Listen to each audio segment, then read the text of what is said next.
Heartbeat Orchestra. Sabroso mambo para guaracharlo. Sabroso mambo para guarachar. Dice.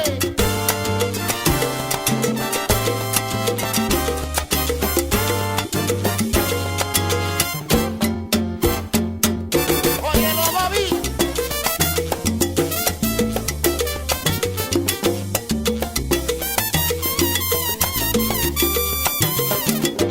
Papito.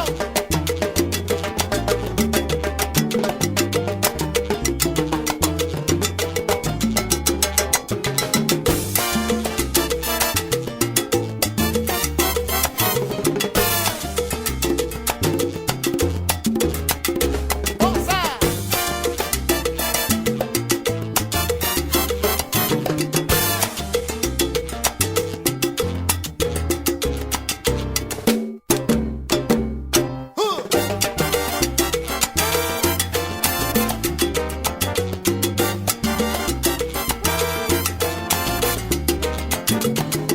Sabroso mambo para pero que sea sabrosito, que sabrosito. Sabroso mambo para guarachar. Con Miranda temporal y Olivera, si les cantamos de veras, para que lo bailen toditos, este ritmo sin igual. Welcome everyone to the Latinas Power Symposium virtual. This is our 18th annual gathering of Latinas and our allies.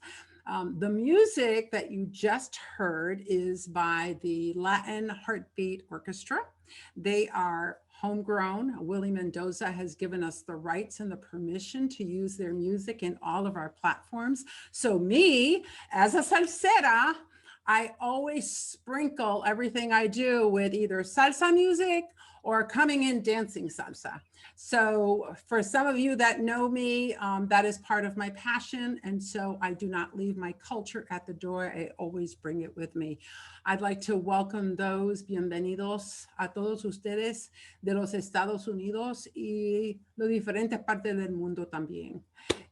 We are here today to share strategies for success with each other. Latinas Empower's mission is to inspire, motivate, encourage, enable Latinas to succeed as leaders and as advocates. And I just feel that all of us, especially those of us that have been given an opportunity to reach certain levels in our life and in our career, to give the hand out to others that are interested, especially those Latinas that are looking for people to connect with and to help them. So today, part of our mission is not only to share those strategies of success, but also to tap into the talent that is out there, the success stories that are out there. And I am just so thrilled that Mindy Figueroa from Latin to Latin in Fort Lauderdale has connected me with two phenomenal women. I've gotten to know them over the last 6 weeks, and I feel like somos hermanas ya. Like I just feel so connected to these women.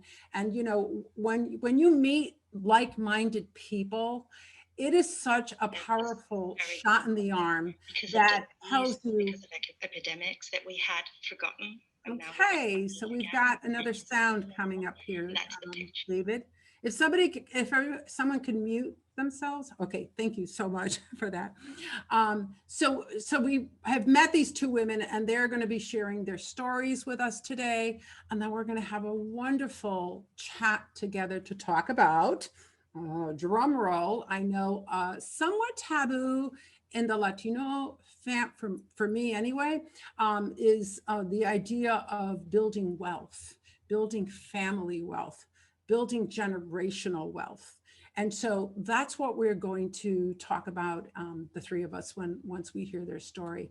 The first thing I would like to do is to thank our sponsors. Without that, this platform would not happen. We'd like to first thank our presenting sponsors, which is Eversource, It's a 10, and Chet.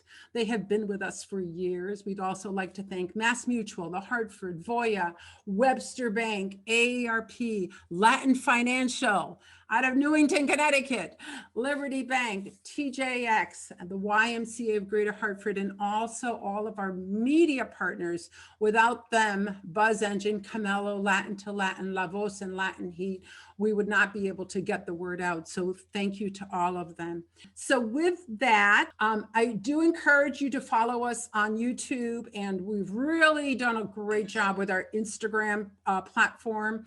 You can find everything on latinasempower.com, but on our Instagram platform, what we were able to do this in the last 4 or 5 months is in March, our chairperson of our board, Noemi Santana from the Bronx, she put together every single day. So it was Women's History Month, right? And every single day she presented a Latina, either from our history that has contributed to what we all try to do to help each other succeed, has given back to the community, as well as gone down in history to make some incredible contributions. So for the month of March, 31 women, Latinas, were highlighted on our Instagram page. So if you haven't seen it, a lot of people have been saying, Marilyn, that was such a good resource. I didn't know that person did this. And, you know, I often say that we have to create our own narrative and share what our contributions have been in history. The second thing we did in April is that we spotlighted a number of financially savvy Latina personalities. There's a lot of them out there. And they are sharing strategies for success with financial services. And so in April, we spotlighted a lot of those. And then hopefully through our platform, we'll be able to continue to share resources. So please do follow us and keep track. We have our in-person event coming up on October 15th. I actually invited Carolyn Aronson and Loren Ferré Rangel to come in person and to share their stories with us, because these are two multi-millionaire Latinas who are willing to give us insights and to share with us, you know, how they're doing it, which is so important. So please keep those dates in mind. And with that, I'd like to start off with our first keynote, a woman that I've gotten so comfortable with her. I feel like I've known her my whole life. Carolyn Aronson is the founder and CEO of It's a 10 Hair Care. Welcome, Carolyn. Thank you. And thank you for having me. This is such a pleasure. And that great music got me in the mood. So I'm excited. Great. So I was hoping that you would share with us a little bit about your story and let us get to know you. Yeah, absolutely. So it's interesting that earlier you were speaking about positivity and passion within Latinas and Latin people. That absolutely runs through my veins. It's a big part of who I am and my purpose. And it really has contributed to help me bring my career and my life to where it is today. I was at a very young age, very committed to being a hairdresser, 8 years old, kind of proclaimed, this is what I wanted to do. From there at 16, I wanted to be a salon owner. I kind of always had this real passion for the beauty industry. And, you know, it wasn't perfect though. Then I wavered, maybe I'll be a nurse. You know, I was never that focused always, but I always had passion. From there, I really knew that I needed to get a business background. So once I started doing hair behind the chair for over 20 years, I went to college by night, and I really started my mindset of educating myself and making sure I had the tools to get where I wanted to be in life. And I did that on a lot of different levels. Everything from college at night, which by the way, I never finished, but I went pretty far, 3 years with a business background. But I also became financially literate. And that was a major part of helping me get to where I am today, because I made the right choices from a young age. I didn't overspend, and I really focused on building good credit and things like that, that gave me the tools to help me build my life and follow my passions.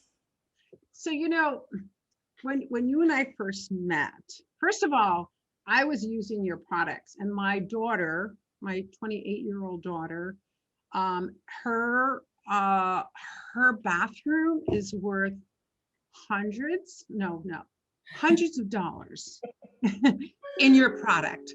She swears by it. And when I shared with her, I'm like, hey, I met Carolyn Aronson. She's the founder of this, and she's Latina.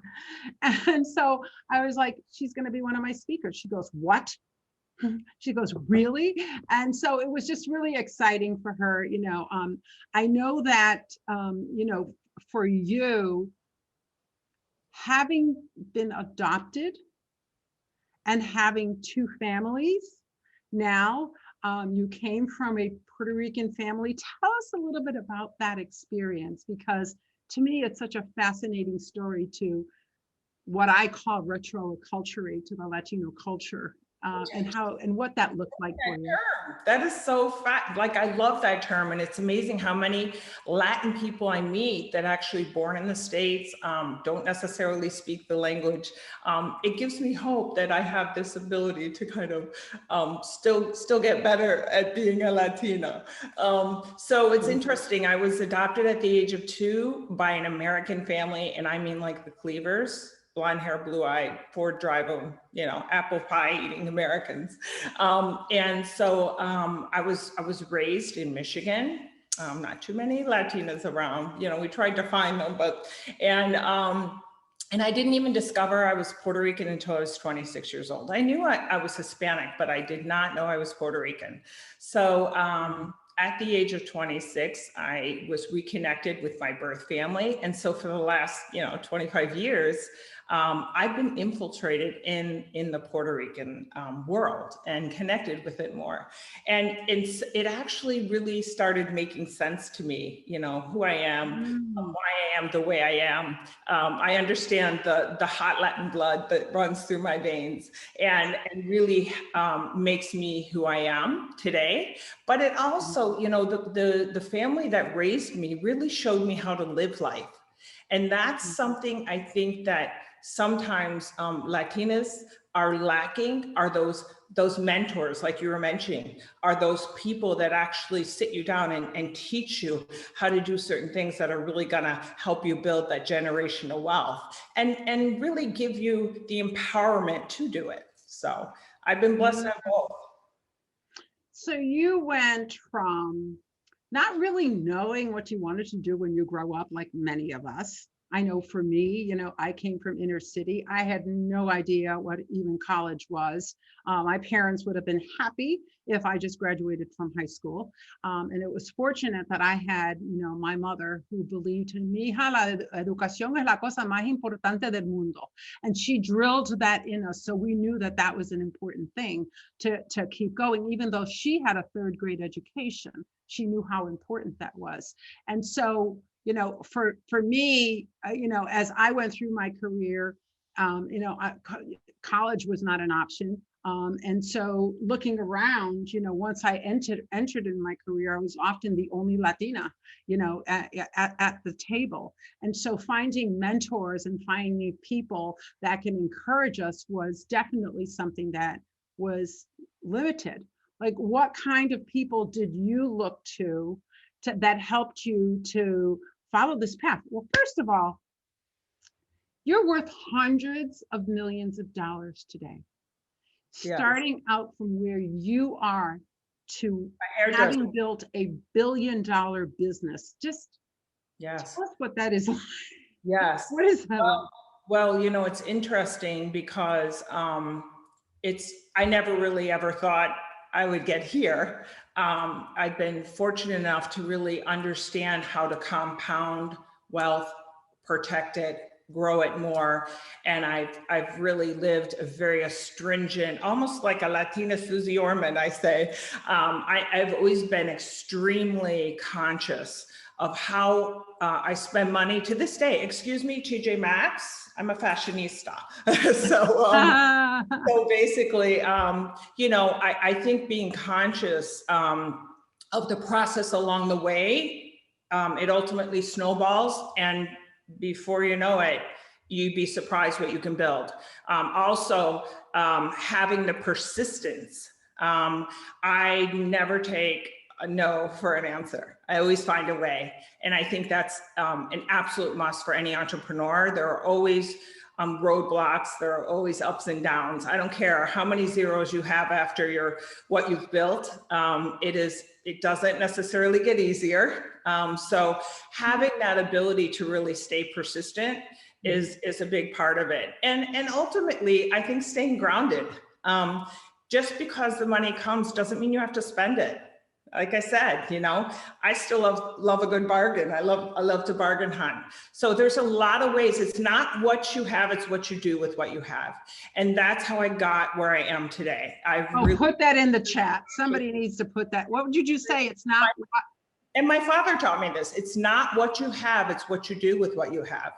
So, you know, I was a starving hairdresser from the very beginning, a lot of years. And I was scrimping, but I still found a way to save $20 a week or $25 a week to start investing in myself. I always say, you know, it's when people say, you know, treat yourself well or invest in yourself, but that doesn't mean go buy the shoes.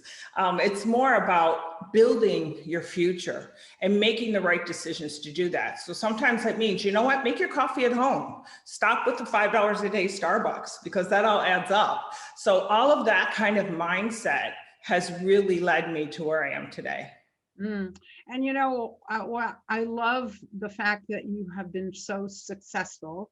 And that you're Puerto Rican, of course, and me in the Boricua, but also that you showed up today and that you are still willing to take that time to share your stories with others and to help others understand what it takes.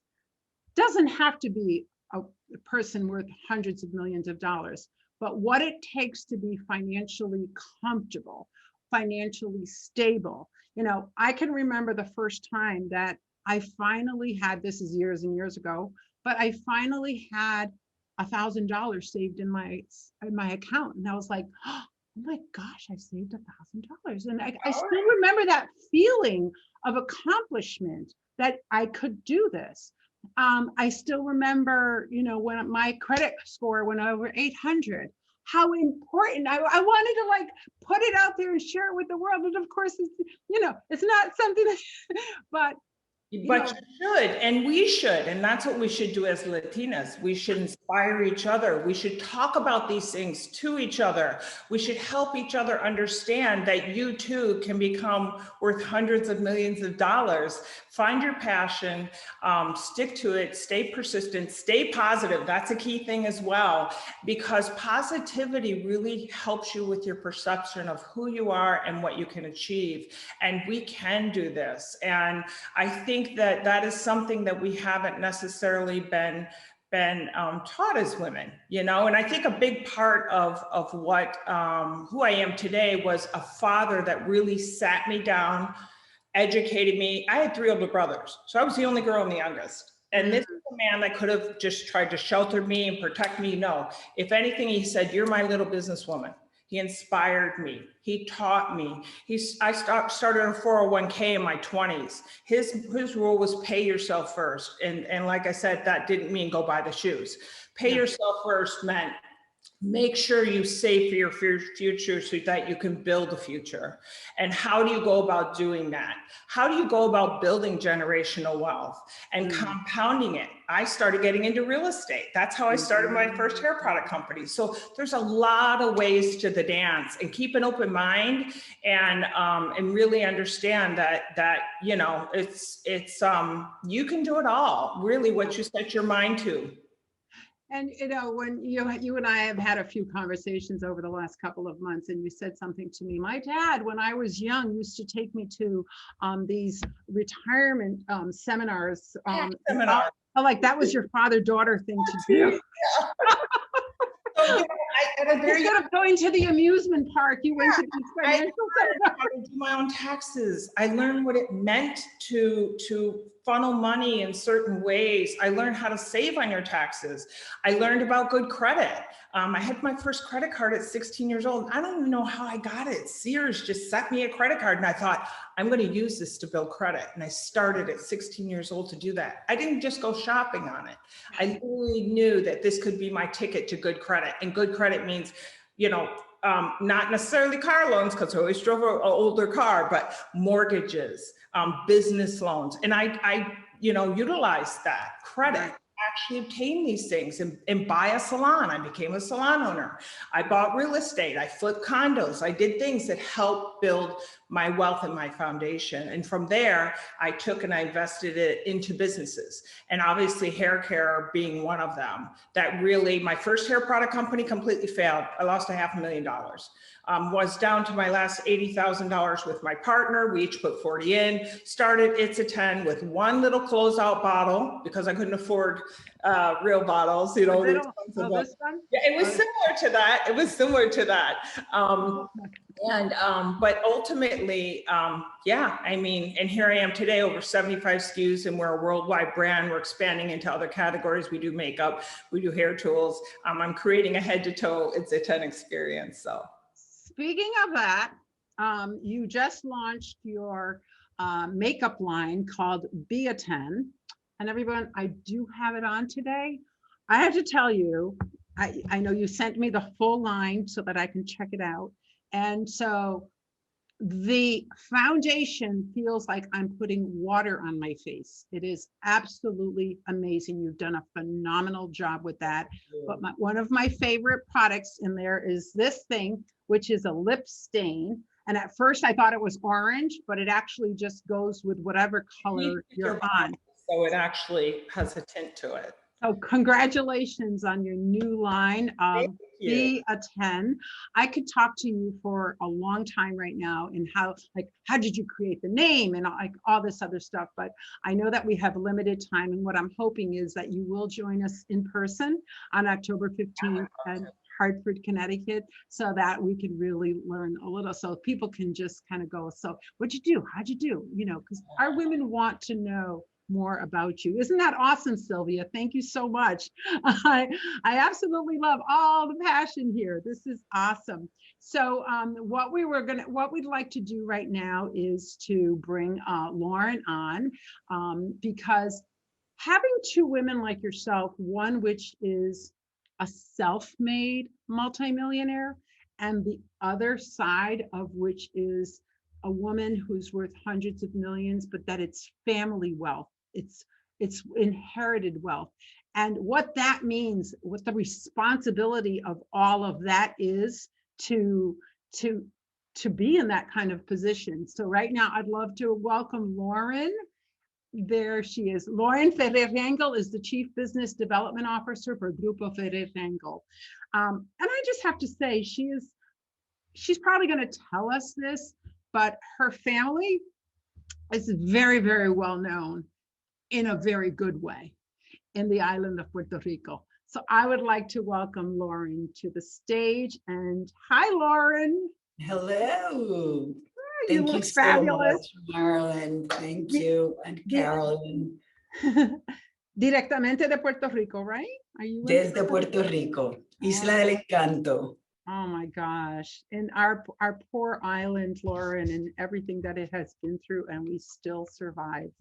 That is just an amazing story that hopefully we can continue to share with others what is really happening in Puerto Rico. But yes.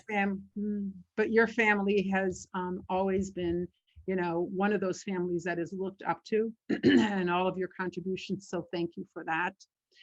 And we would love to hear a little bit about who you are, what you're all about, what you are doing today.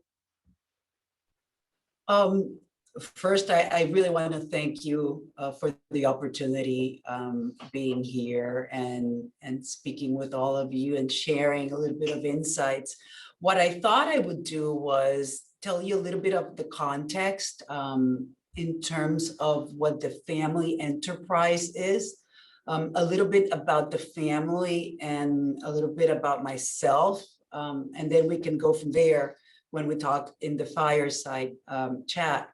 I think it's incredible how it resonates. Many of the things that Carolyn mentioned and that you mentioned are prevalent in what I'm going to tell you regarding the family.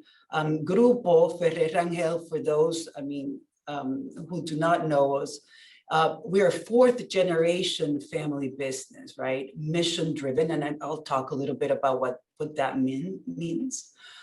We have 5 main areas of focus right now.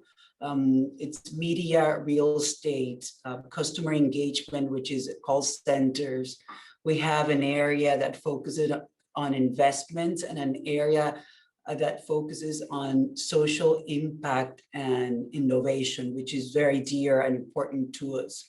I think what is the North Star for us is our commitment to impacting in a positive way, right? That's what we have been taught as we grew up.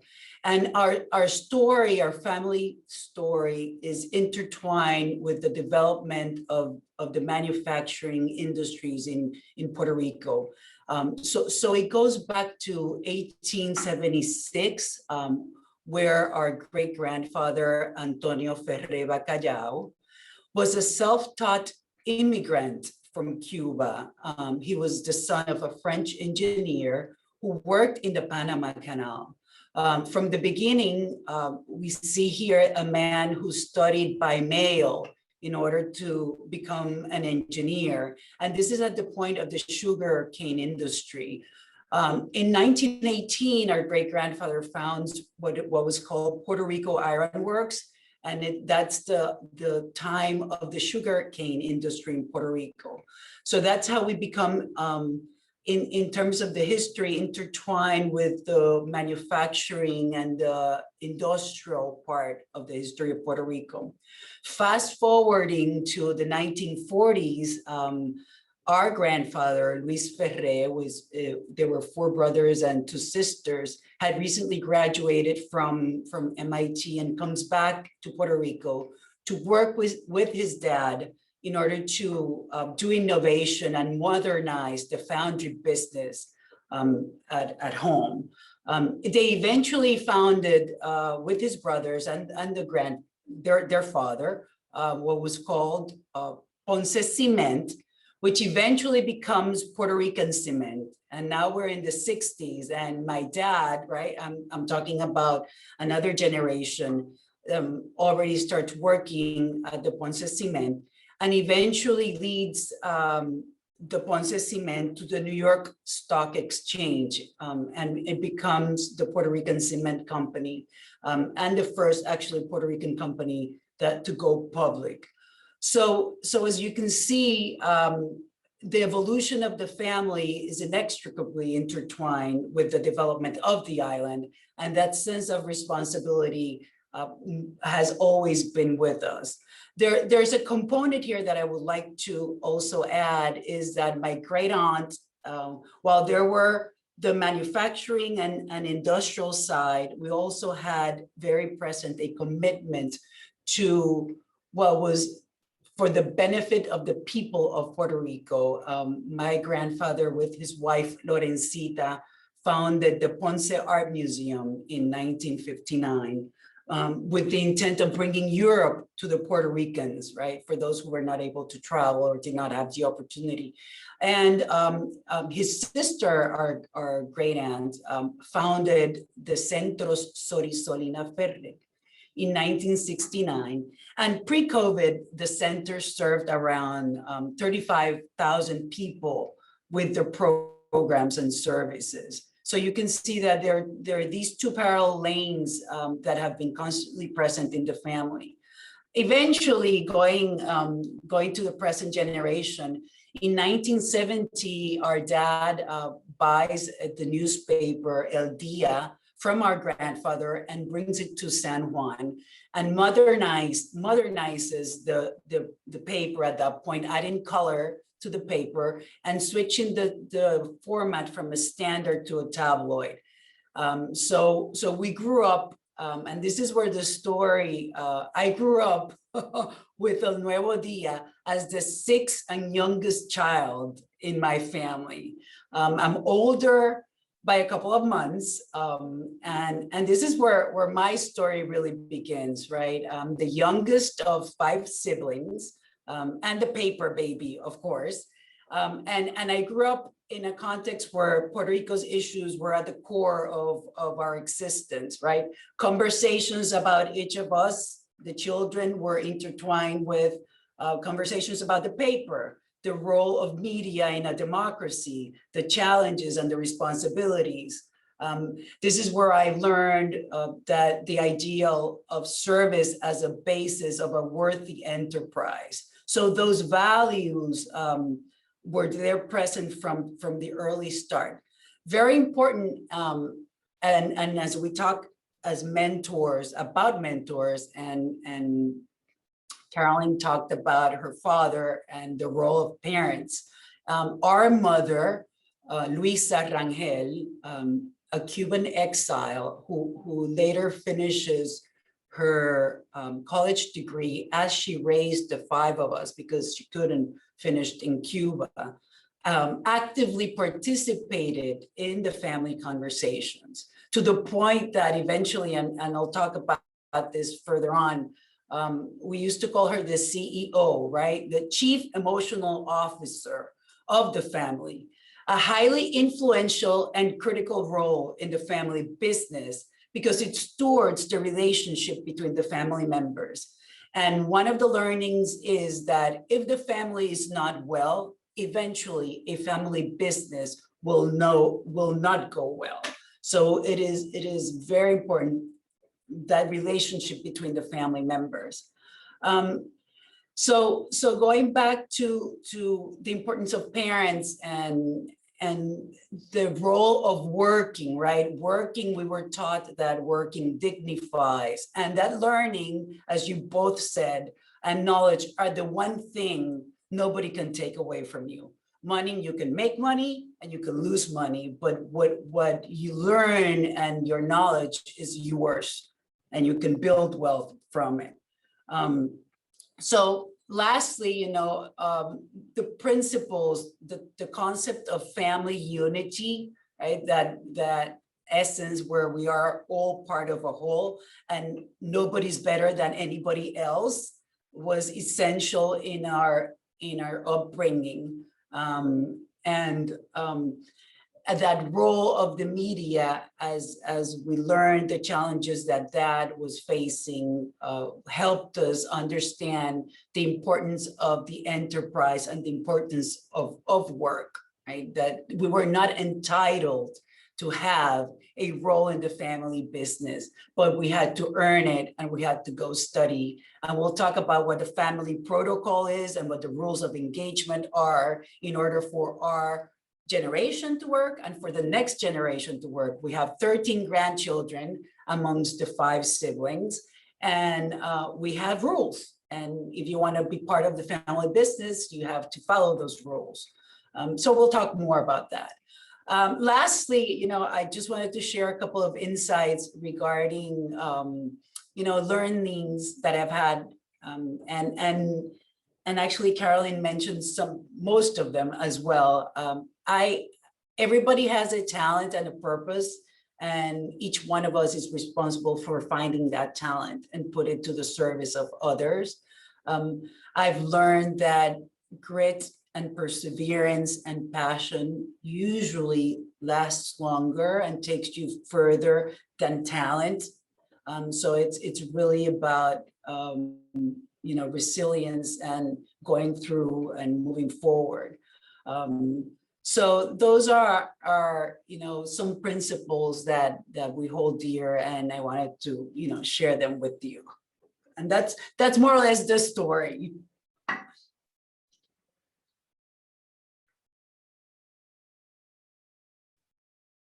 Sorry, I had to unmute myself. So I have a little puppy, and home-based, of course, like so many of us. Amazon guy who's coming up the driveway. And so she loves to start barking as soon as, and as soon as I saw the Amazon person coming up, I went, I better go on mute really quick. Thank you so much, Loren, for showing up today and for sharing that story with us. And I always think about, women like yourself, and for me, especially Latinas, and that's one of the reasons why I like to make sure that our story is told, from our perspective, from our words, because of what you're sharing today is, it's kind of the legacy that your family has created and has passed on generation to generation, is something that usually exists in the white world. In lo Americano, because we don't normally see that occurring within the Latino culture.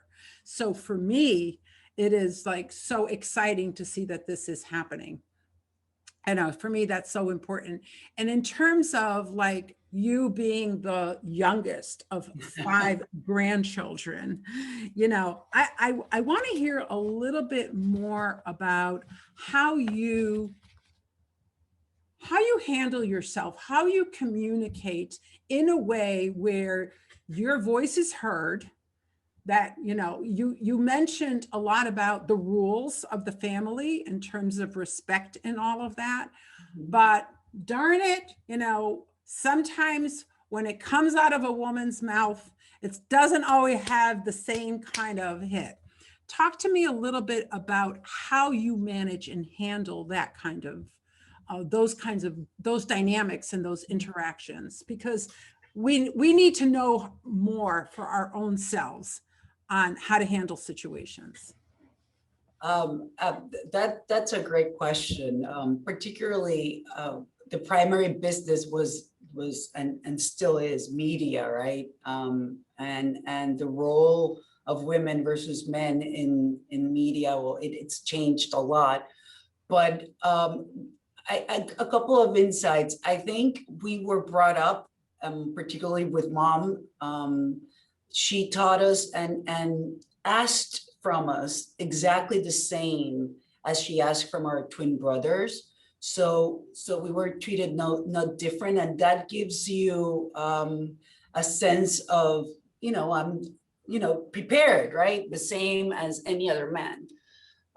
There are and there will be challenges where perhaps you're second guessed because you are a woman, and it's more about how you react to that and how you feel about yourself rather than see it as a competition necessarily. It's how sure and how comfortable you are, because there will be situations like that, and you just have to hold your place, right? And speak your thoughts and come to the table, right? There's the whole lean on, right? Or lean forward and challenge the fear of not being able to participate or being second guessed. So I think it has more to do with your attitude and your response, because those things we cannot control how anybody else will react, but we can control how we react. Yeah, really. And in terms of really holding our own and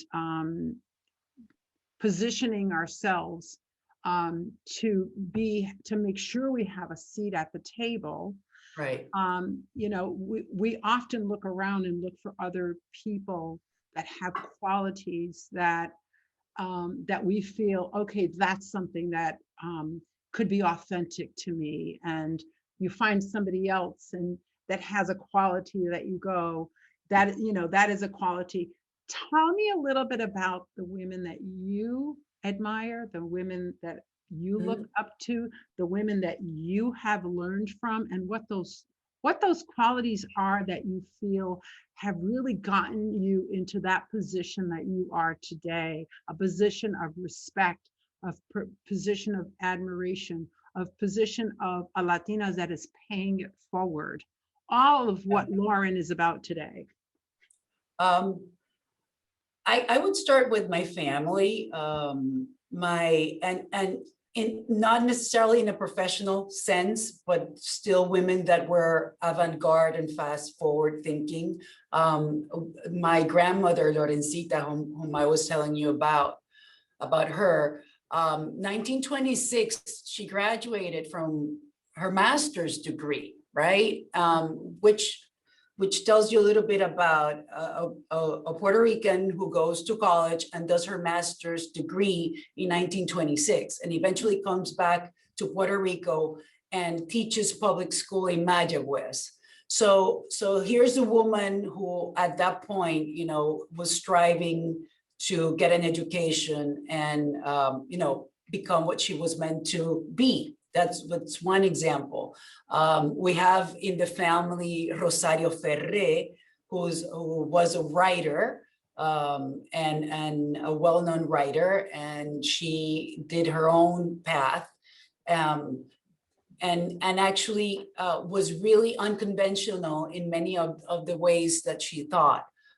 So that's from the family side. As you could probably tell also, my mother had a huge influence on us, being an exile, you know, when you go through that process and going forward and coming to Puerto Rico with nothing, right? And starting from zero. So that's that spirit of moving forward, of getting ahead, of progressing and becoming someone, not necessarily holding a title.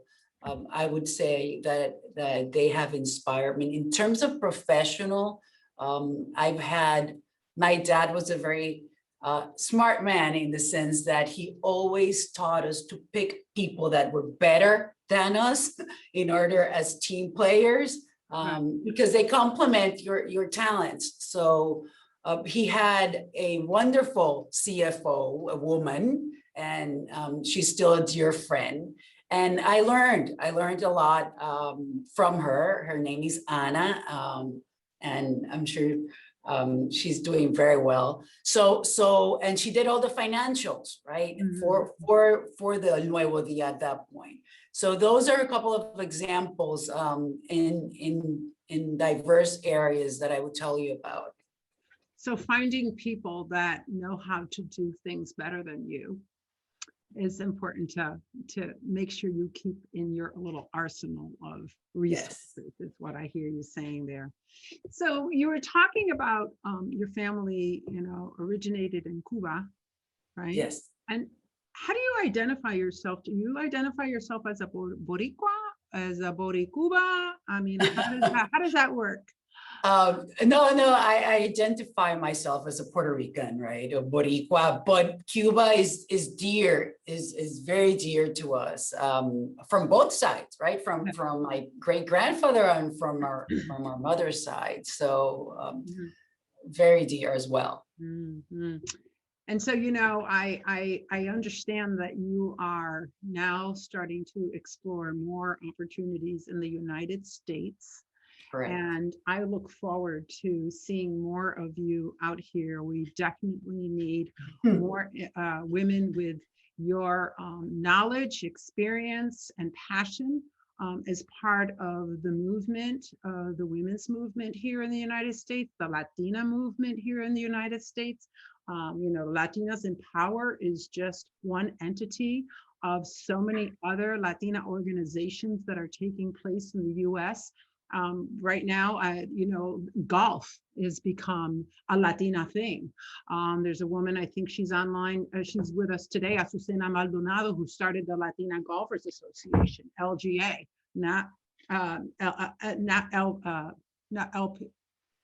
PGA, not it's LGA anyway. And she's getting Latinas playing golf so that we can, you know, do that kind of business. Here in Connecticut, we have Latina golfers. I'm part of a Latina Golfers League. Like, we are starting to do and show up in so many different ways that we cannot be ignored. So with having women and with your experience and background as part of the conversation that's happening in the US is so important. Can't wait to continue our relationship. I invite you to come Thank to you. in person. I hope you come in person to Hartford, Connecticut to our Yes. October 15th. Carolyn already said yes, so I can see Yes. the both of you on our stage. The women will love it. And now, you know, we're going to invite Carolyn to come back to join our conversation and to have our little. I was trying to do a fake fireplace behind me. It just wasn't working with virtual backgrounds. The virtual backgrounds are just not ready for prime time because you move and then your head disappears. So I'm not going to have the fireplace, but I did think about doing that, and then and have this wonderful conversation now that I have you both on screen about money. So money is something for me that I never thought I needed to really understand. You know, my parents came from Puerto Rico in the 50s and brought their family to the United States for more opportunities, just like so many other people that migrate. For Puerto Ricans, we migrate. We're not immigrants because we're born US citizens. And a lot of people don't know that. But we came, I came from very meager beginnings where it was mostly cash transactions. You know, when we talked about money, I didn't really even know how to balance a checkbook until my 20s. I mean, there were just some basic things that I never understood or put my arms around money. And therefore, money wasn't really talked about. It's kind of like taboo. And I think it was Carolyn that mentioned when we were talking about how we should be sharing our credit scores. We should be talking about, how we're saving money with each other and not be afraid of that. And I invite women to let's start doing that. Let's really start talking about that. So anyway, the extent of, my knowledge about money really didn't happen until way later on in life. So when I heard this term, building generational wealth, it all of a sudden, it's for the last 6 months, I see it everywhere. Building generational wealth, building generational wealth. Like, what are they talking about? What does that mean? Like, am I in a position to be part of that conversation? Because, I don't really have wealth, but where do I start? So Carolyn, you two come from different perspectives. I'd love to start with you on this conversation about the importance of financial literacy, but also the philosophy and concept of what they are saying when we're talking about building generational wealth. Yeah, and it's interesting. I've been hearing it a lot as well. I think that what's happening is with the surgence of minority, right now we're really trying to rise up. All minorities are. And I think with this surgence of what's going on across the United States, people are becoming more aware of the fact that Blacks and Latinas and Latinos don't have that type of generational wealth the way the white culture does or other cultures do. And so I'm hearing this term a lot more, and I think that it's absolutely vital that we listen and we learn. Mm-hmm. It's funny because when you're self-made, you're kind of just thrust into it. Right. I never ever thought I would have such a hard time learning how to manage my own extreme wealth. It is a job within itself. I set up multiple trusts. I've done estate planning. I've done things to protect my generational wealth within my family. Mm-hmm. But I've also really sent a strong message to my family, similar to you, Loren, that, it doesn't just come. Don't assume it's going to be there. And you're going to have to earn it as well. It's very, very important that you really, I remember Oprah saying one time, just because I became wealthy, everyone came out of the woodworks and expected that I should pay for everything for them. Yeah. Well, I think as Latinas, we have to understand we don't have to do that. Just because we have it doesn't mean that it's everyone else's. So therefore, protect it. and make sure that the people involved in your generational wealth understand the purpose, because that is one thing that's extremely important to me, like Lauren and your family. Purpose is key to wealth. And if you don't have purpose, it gets squandered. So let your estate, let your generations understand your purpose.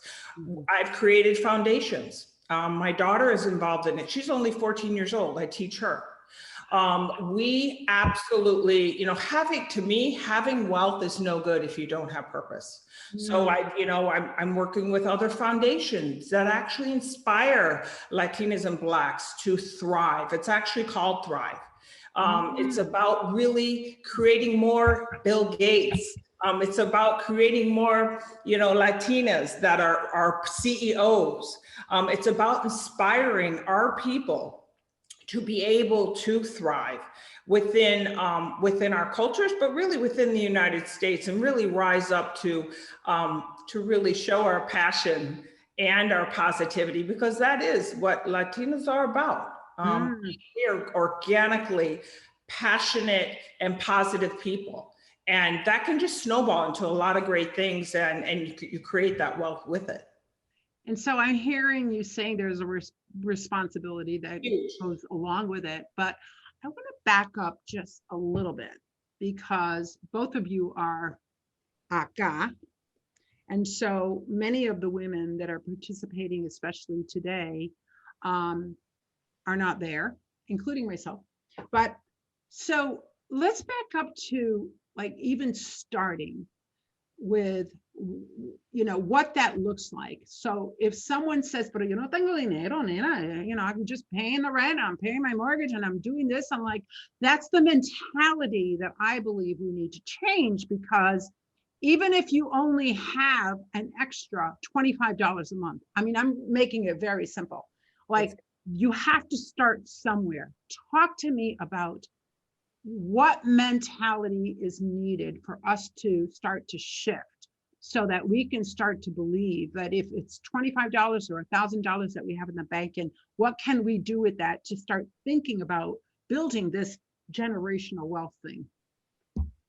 Yeah, it's interesting, because I absolutely started just like that from the ground up. And that aspect is very much a building block system. So just saying I'm just paying the mortgage is not the mindset to have, right? I have a mortgage. I have good enough credit to get a really cheap rate on my mortgage. And let's get another mortgage after that mortgage, and build and build and build. And then let's talk about buying buildings.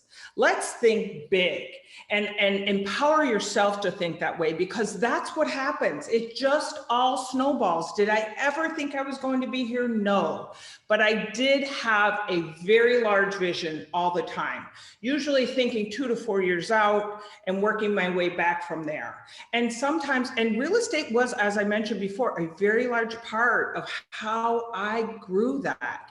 So really understand that any type of real estate value you have can be built on and expanded. And then let's say, you always had your passion. I wanted to own a bakery.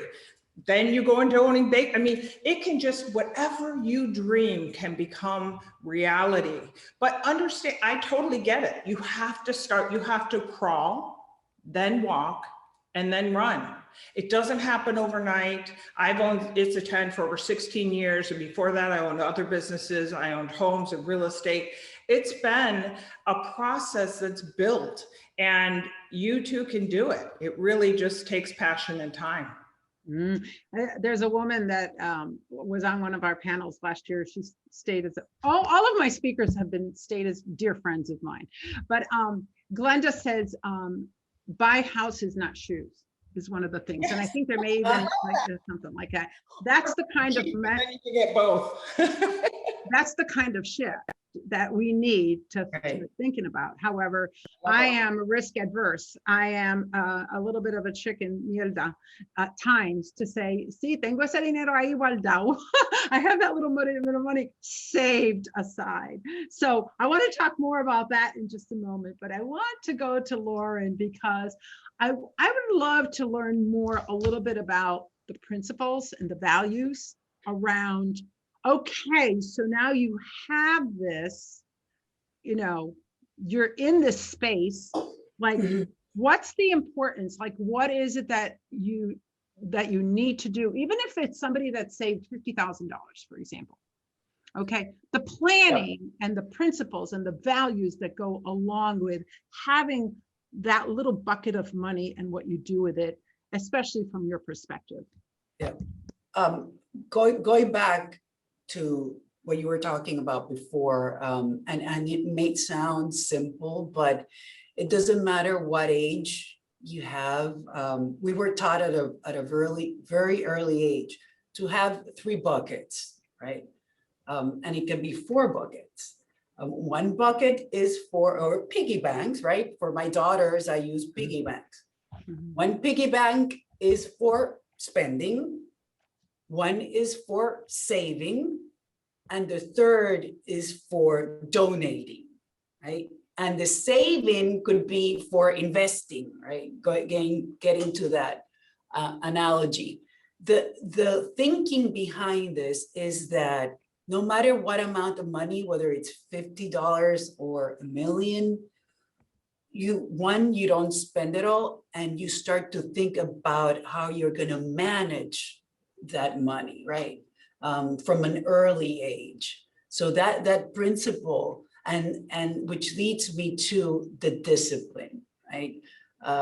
Creating wealth, whether it's self-made like Carolyn, or whether it's something that a family has wealth, it can go away. There has to be a discipline in order to, guarantee its long-term creation. And you have to think of it as your stewards also, right? You don't get to spend it all yourself, because there are others that are coming behind you, and you have to commit to, saving that family wealth for future generations. In terms of discipline, when I talk about it, it's very basic, and it's going to sound maybe simple, but it's as basic. And I'm going to show you. This is a little booklet that's called the Family Protocol, right? So this is the Family Protocol, and this is the Junior Family Protocol, right? Oh, wow. Which the younger generation has to sign, right? So why is this booklet important? Because it holds the principles and values, right? With the mission, the vision of the family, but it also clarifies the rules of engagement. Is, what degrees do you have to have? What experience do you have to have in order to become part of the family business? Don't expect to graduate from high school and come straight into the business, right? That things you have to work the summers. So it clarifies the relationship between the family members and the business, right? And we don't teach, we don't force the children to think that they have to work in the family business. On the contrary, we want them to make their own choices and make their own decisions. This is just if you want to join the family business, this is where the rules are held, and you should learn them. And if you're in agreement, then obviously we want you to come back and join the family business. I love that you have a junior family protocol. I mean, I cannot think about what is more important than us talking to our children about their responsibility with money. And we don't do that often enough. So, I mean, you've just given me an idea. I mean, that's a simple, maybe you can just share that one with me, but that's a simple little, notebook it looked like, where you document what someone is expected, what's expected of someone if they are interested in participating in, whether it's a family business or whether it's any other kind of a business, that you have those rules of engagement there. So I love the junior family protocol piece of it. give us a couple of little tips. So a lot of us have young, well, not me, but a lot of our audience has young children. What is it, both of you, that we should be talking to them about? Like, what language, what should we be saying to them about money right now as it relates to their responsibility and, even the idea of building generational wealth at that young age and what that means to them? You want to go ahead, Loren? Go ahead. You were on a roll. Sure. Yeah, you were. I would start at a young age to talk about the responsibility of holding your own money, doing little chores and tasks and little jobs during the summer, and opening a small, accounts, so that they're familiar with the terms and with managing their own money. My daughters have a budget like many other daughters here, and they have to manage their own budget. Now it's easier because there are so many apps that help you. I wish I had some of those. The older ones, for example, my 14-year-old, I talked to her about investing money already. So she opened up a Ameritrade account, and you give her $500. So we give them a little bit of money so that they can start experiencing and making their own decisions. So they have to start reading about whether it's Tesla, and they start to find out, what's happening in green energy, what's happening in the battery industry, because they want to learn. And they're very conscious of impact investing. And this is very big for the next generation. It's not only about returns, but they want to choose companies that also give back or protect the environment. So that's the whole concept of impact investing is of much interest to that generation. So whether it's teens, and they hear about it in school, and I don't know, Carolyn, if your 16-year-old talks about this with you, but just they have to become involved and hold their own money.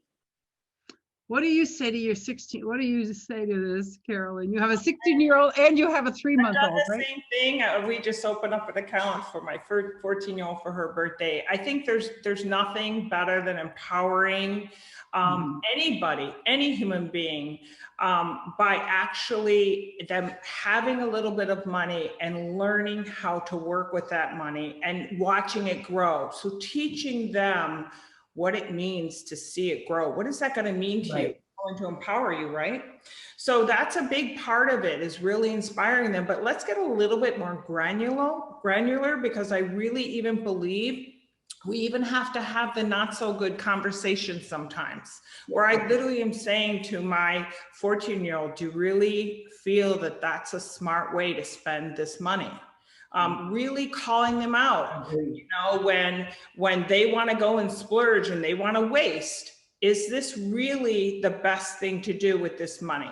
And not only that, like you mentioned, Loren, I think it's really, really important for them to really understand the power of money and when it has purpose, how much more gratifying it is.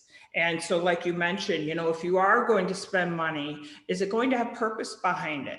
And that really is empowering as well, not just having the money. So I think all of these things, but I really think that some of the most important things is just to really be honest with them and call them out and say, hey, that's a waste, and we don't waste.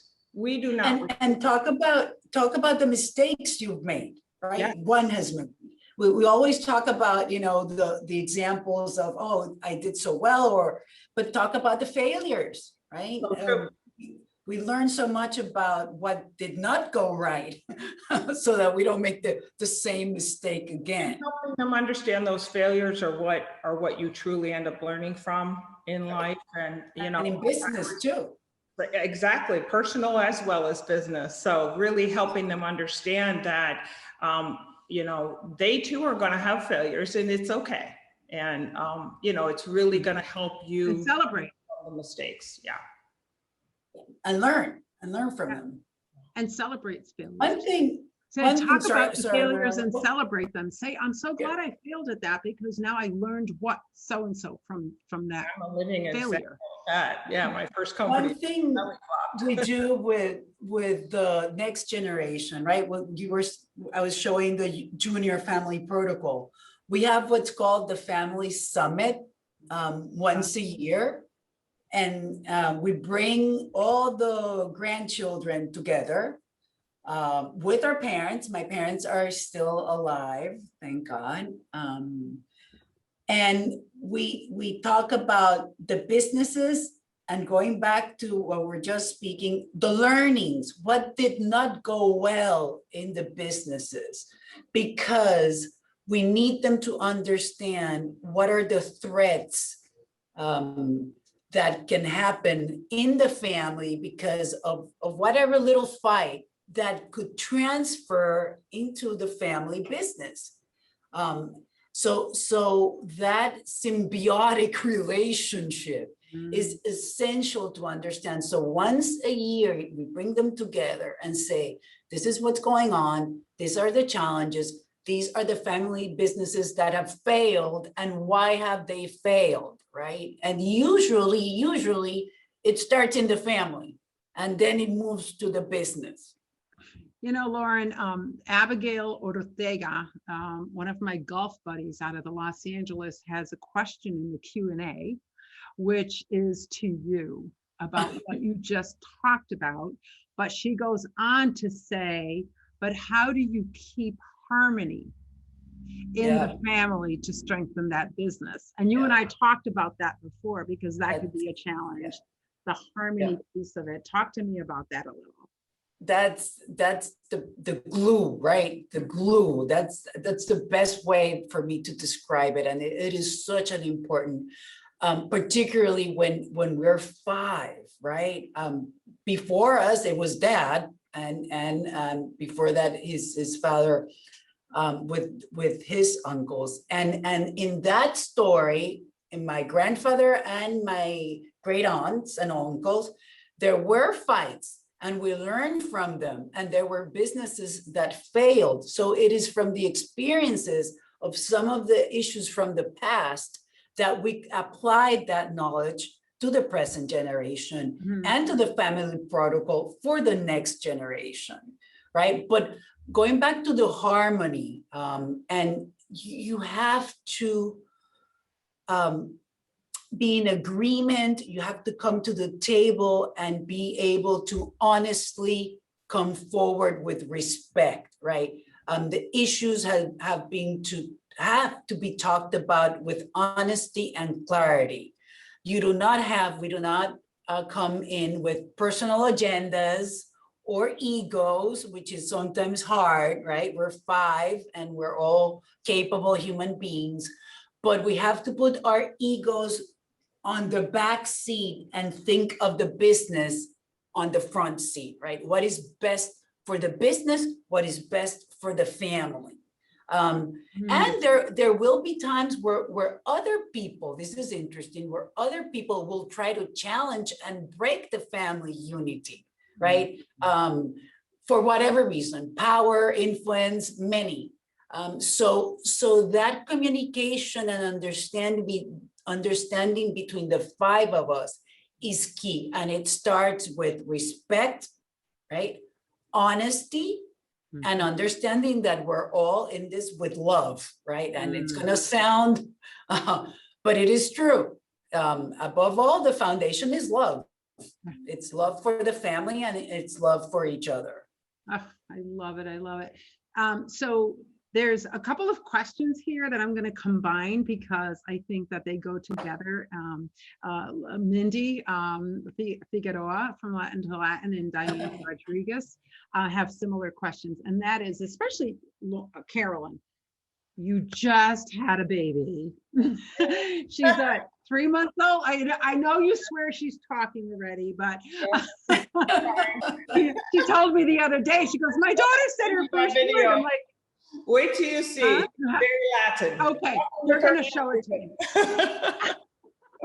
She said, I said, my daughter said her first word and she's 3 months. And she goes, yeah, I got it on video. I got it on video. So we're going to see that one.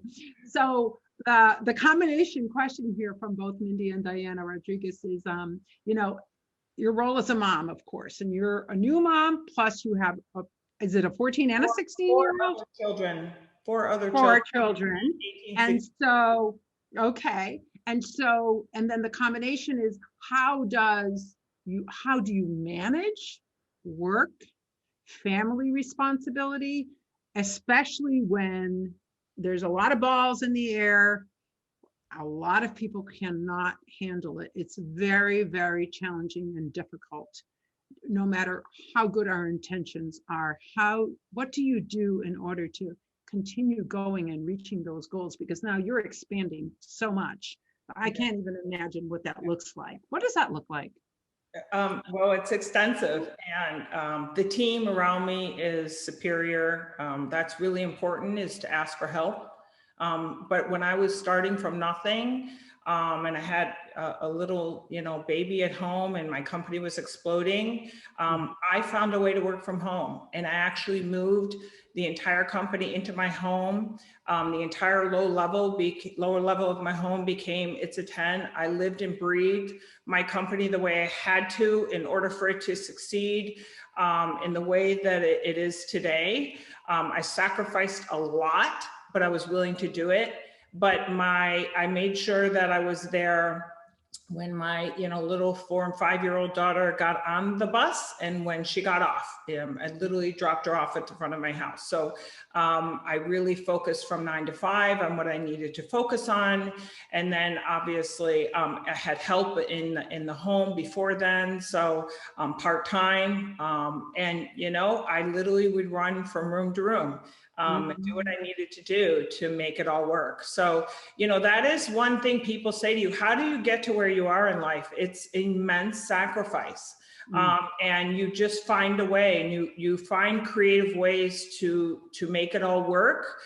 Family is always my priority. And so I still make sure that when my kids come home from school, I have time with them. It's if I have to get up and work at 2 or 3 in the morning and shoot some emails off, I mean, thank God technology today, we can literally work at any time. So that's what I've done over the years. And it's really just making sure you have the incredible team around you that helps you put everything in place. As you were saying, Loren, it's interesting, you have a very strong family dynamic with making sure that a business is in place. But there's also, it's interesting, a lot of what you said, I've had happen even with partners, or not necessarily the family aspect, but you have to make sure your contracts are tight. You have to make sure that you have the legal advice you need and the team around you to really help your structure stay secure as you're maybe managing some other things. Yeah. So I know, and you also have children, Loren. Yes. That give us some tips on managing that. I know that someone said that there's a question in here that I have missed from Marilyn Cruzaponte. It's not in my chat, so Marilyn Cruzaponte, if you could repost your question, I don't see it. But anyway, let's go back to Loren in the meantime. Talk a little bit about your tips on how you're managing all this stuff and the family life. Well, I have 6 children from a blended family, and they go from they're older than Carolyn's. They go from 14 to 27, and although they're in between. And I'm a firm believer of waking up very early, and Mindy, who's here in this conversation, knows about that. So I wake up at 4:30, and understanding that that's my quiet time for me to really nail or grasp what is critical for the day, right? I once learned from a gentleman whose name is Ram Charan. He's a great business advisor, if you can get one of his books, to focus on the 3 critical items. Just every day you wake up and say, what 3 things do I need to accomplish today?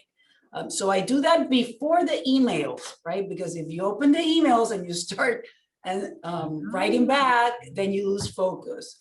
Yeah. So before doing that's basically, but I'm highly disciplined and structured in order to manage the responsibilities. And I do try to block some time for creativity, right? Some spaces where there's nothing particular in the agenda to give room for inspiration, which is extremely important too.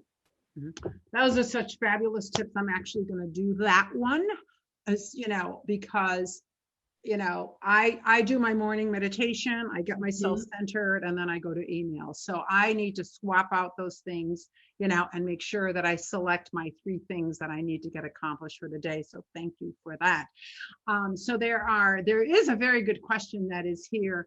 And there's actually 2 that I one that I'm going to ask Carolyn to maybe answer separately, which is the ideas that you have seeking investors in the beauty industry, because that's where this person is. So I'm going to just send that over to you. She's a minority owned business and she wants to look for investors. So maybe Carolyn can answer that one offline. But this one is kind of really interesting. Marilyn Cruzafonte posted this, where we're talking about children who have a safety net. So children who have a safety net, how do we help these young women and girls who have no generational wealth? Somebody just moved my screen because there's a second part to this. I have no generational wealth to help them launch it. We're going to close with that question before I go into a little fun exercise with you. Oh dear. So what about the children that don't have that safety net? I'm happy. Carolyn, you want to start from yours? Yeah. I'm happy to answer that, because that was really, I started pretty much from nothing. So really it's about, like I mentioned before, the children learning young how really the concept of building. And ultimately, once you start that building, you have to go to traditional sources. My first business, I went and got a small business loan. And I went and researched how to write that small business loan to a bank, how to do a business plan. I taught myself basically how to apply for the loan and understood what type of, I had a condo at the time. I put my condo up. I basically put it all on the line. You have to be willing to do that to grow. So, you can go and get loans. If you want to open a business, especially a Latina and a woman, double minority, there are a lot of great programs out there. Research small business programs that actually assist you in getting these loans. So unfortunately, there's no magic wand for any of it. It's building it from the ground up and be willing to sacrifice in order to do it.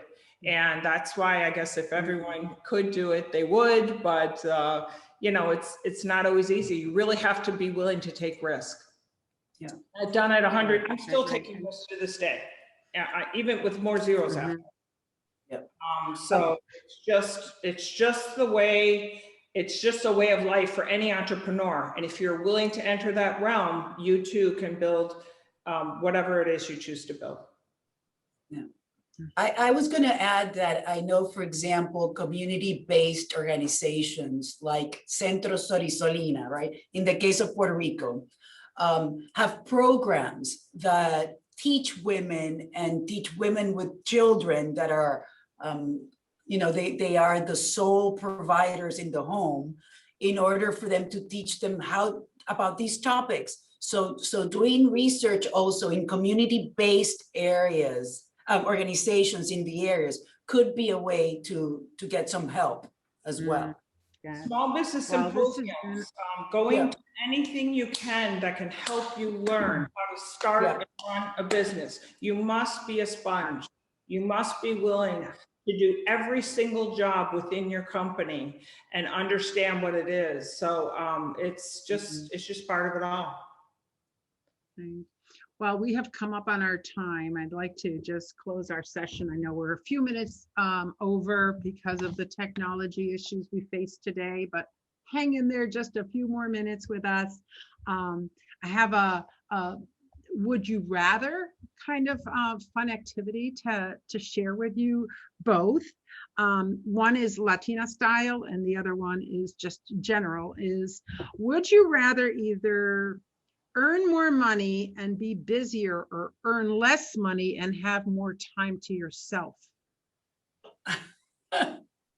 I would rate under pressure. I would rather be busy because I will get it all done. I'm really good at time management, and when I'm under pressure, I'm even better.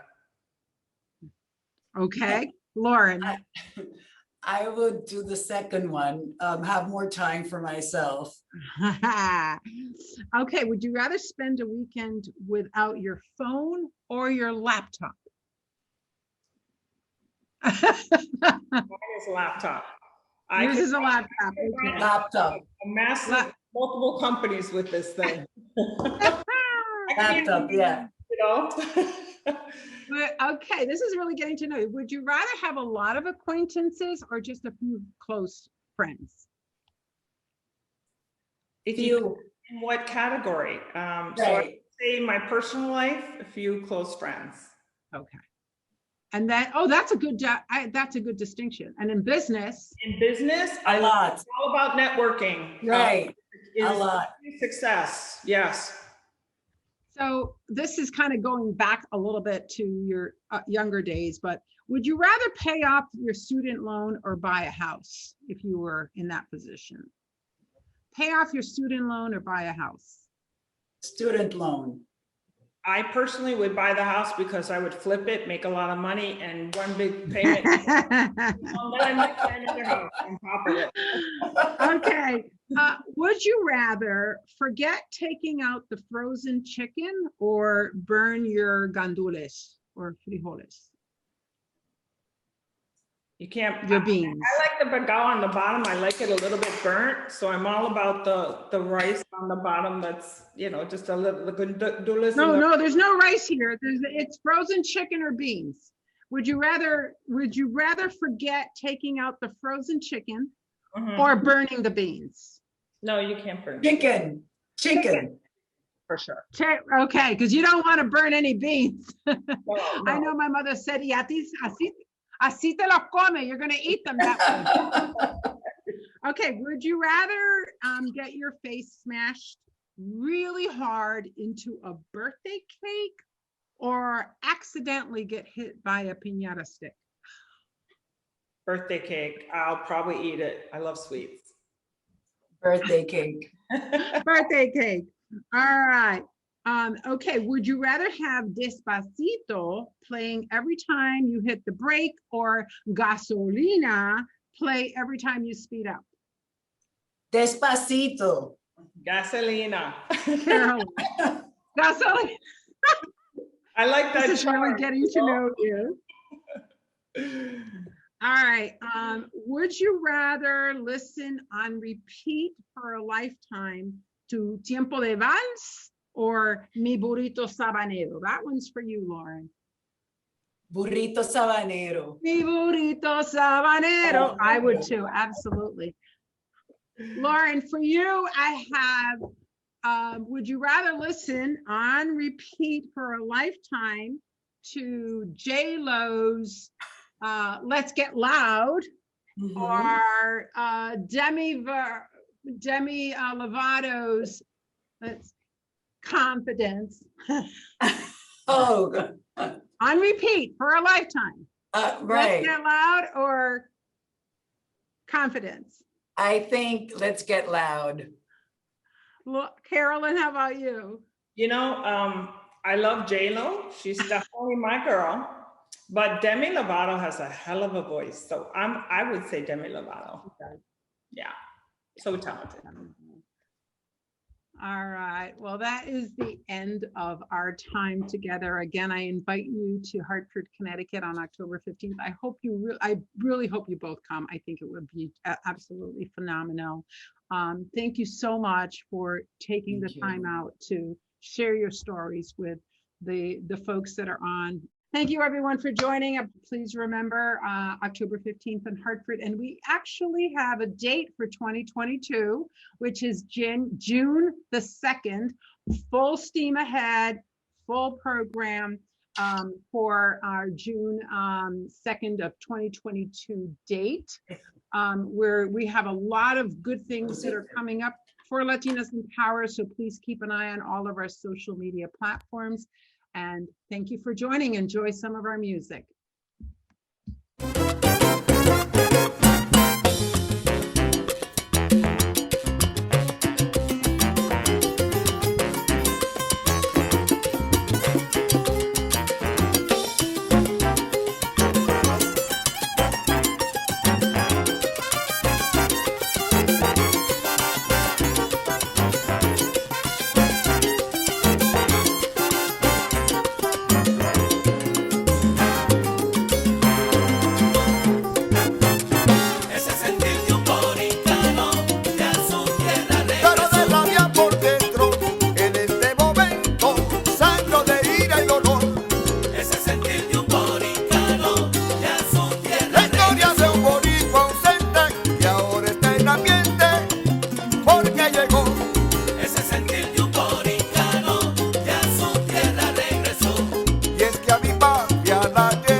Con el palpitar del corazón latino.